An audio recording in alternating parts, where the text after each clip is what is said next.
Hola, ¿qué tal? Soy su servidor y amigo Luis Ángel Sánchez Albarrán. ¿Cómo se sienten hoy? Quiero con esta serie de podcast denominada Camino al Éxito contribuir con un granito de arena a combatir el estrés, el miedo y otras sensaciones provocadas por la llamada pandemia del COVID-19. Esta pequeñísima aportación, que como dije, la he llamado Camino al Éxito, es una propuesta basada en la experiencia personal que cambió mi vida. Una propuesta de hábitos sanos y productivos. La práctica de las virtudes y sus efectos. Antes de iniciar este podcast, recordemos por vía de síntesis lo que vimos en el podcast precedente. La amistad debe cultivarse y el cultivo es producto de perseverancia.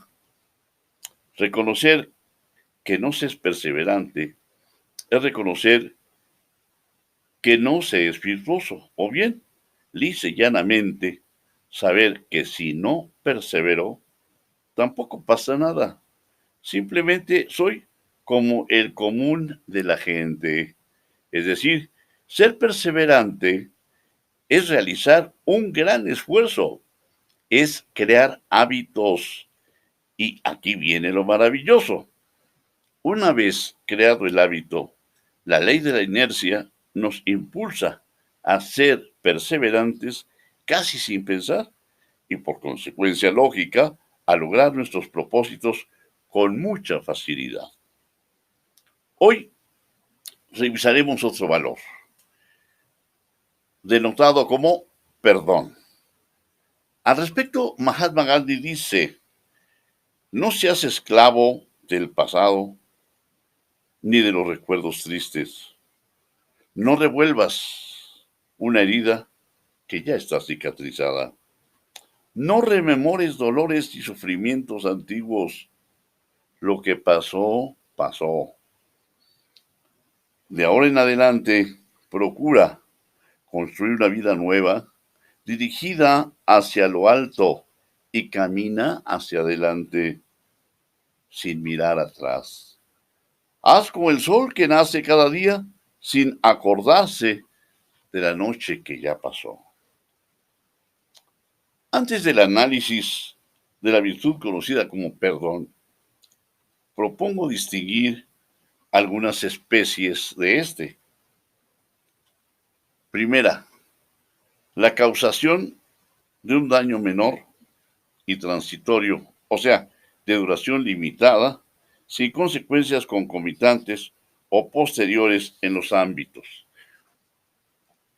B, o segunda, la causación de un daño menor y transitorio, o sea, de duración limitada y poca magnitud, como pudiera ser la vulneración de la dignidad frente a otras personas, pero no significativas para mí. Tercera, o C, la causación de un daño menor, permanente, o sea, de gran duración y de gran magnitud, como pudiera ser la vulneración de la dignidad, pero frente a muchos y muy importantes para mí que pudiera provocar una repercusión social, económica o política. Otra especie, la causación de un daño mayor y permanente, o sea, de gran duración y de una gran magnitud al privar de la vida, por ejemplo, a un ser amado, o sea, que es una persona entrañable para mí y que ya no voy a recuperar.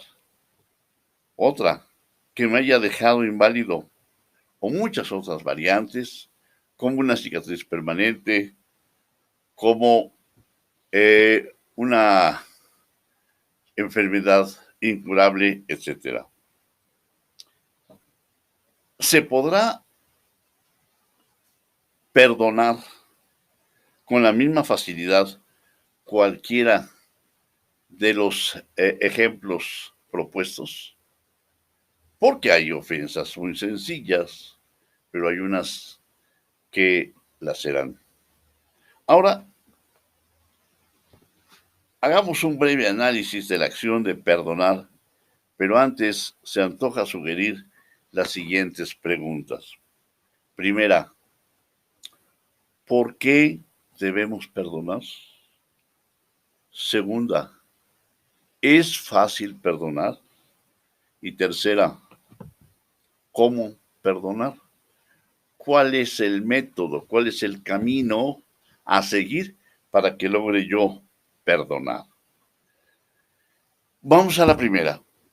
Creo que lo normal, lo común, es buscar venganza o simplemente no perdonar, porque el perdón es una virtud, un valor puesto en acción, y ser virtuoso es destacar de los demás con esta conducta cuya recompensa, porque eso tiene una recompensa, es ni más ni menos que la paz interna. Por algo Sócrates decía, es preferible ser víctima de una injusticia que cometer una injusticia. Cometer una injusticia provoca remordimiento, zozobra, pero si se esconde, se cae en el cinismo y este a su vez provoca un desorden mental que es la causa fundamental de la neurosis.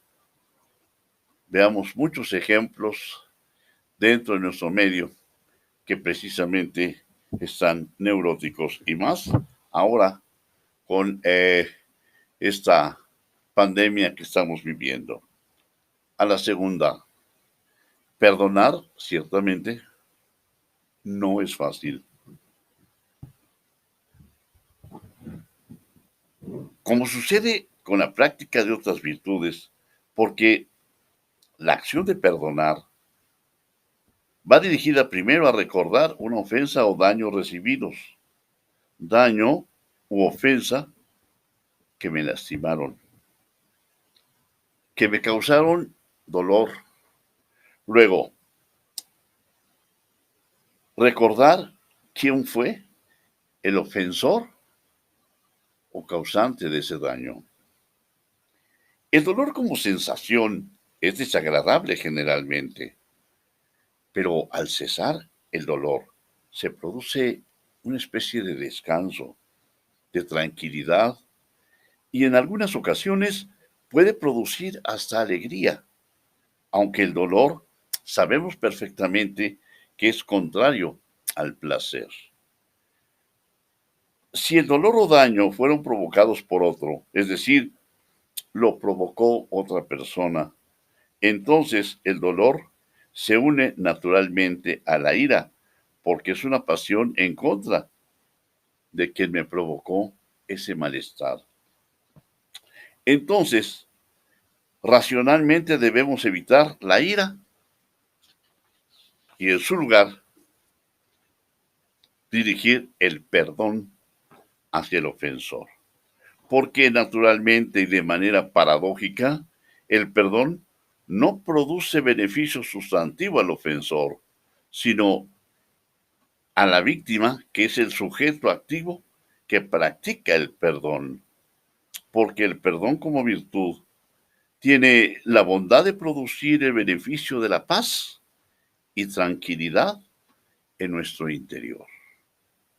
Es decir, perdonar es bueno. Veamos lo que nos dice Aristóteles en relación a lo que considera bueno.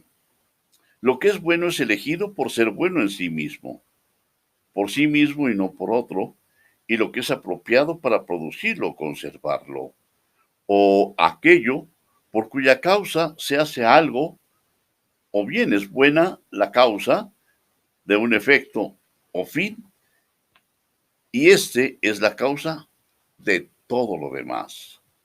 Pongamos como ejemplo lo que es bueno en sí mismo, por sí mismo y no para otro. Digamos, como ejemplo, la salud. Ya que para esta es apropiado producirla y conservarla. Hablamos de salud mental, entendida esta como un orden mental, que no guarda resentimiento y busca además olvidar lo sucedido, lo que significa que estos elementos son buenos o sirven para el fin mencionado, que es precisamente la salud. También es bueno aquello a lo que tienden todos los seres que disponen de razón y sensatez. Se reitera como ejemplo la salud. En este caso, la salud mental como orden mental y lo contrario es enfermedad mental como desorden mental, como ya se dijo. Finalmente, a la tercera, ¿cómo lograr alcanzar esa virtud denotada como perdón? Para perdonar se requiere primero realizar un ejercicio de análisis del sujeto que agrede, del sujeto que digamos es el victimario. Pero, desde luego, previamente a esto debemos tener la intención de realizar ese análisis para el efecto de perdonar. Segundo, análisis de cómo participó ese ofensor. Recordar las circunstancias, tanto precedentes al suceso como concomitantes y quizás lo que sucedió inmediatamente después del suceso de la ofensa. Tercero, análisis de las circunstancias de ejecución, todo, todo lo que gravita en torno a ese fenómeno, a esa ejecución. Y cuarto, analizar ahora nuestra propia participación, es decir, qué tanto provocamos en un momento dado la ofensa, no solamente de manera, llamémosle dolosa, sino quizás con alguna risa, con algún sarcasmo, no sé. Es un análisis que debemos realizar despojándonos de nuestro ego. Finalmente, preguntemos, ¿qué sucede si no perdonamos? Si ya se causó un daño, este ya pasó.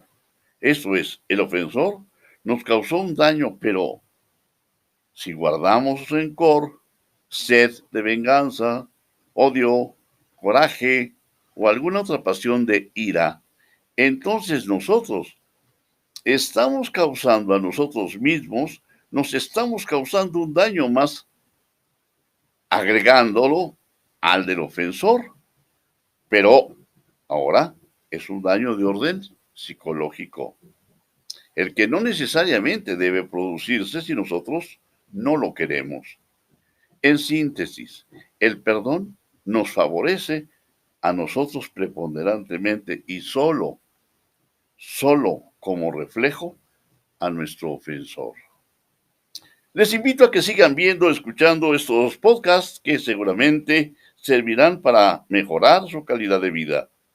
Y hasta aquí por el día de hoy, dándoles las gracias por el favor de su atención a este podcast. Hasta la próxima.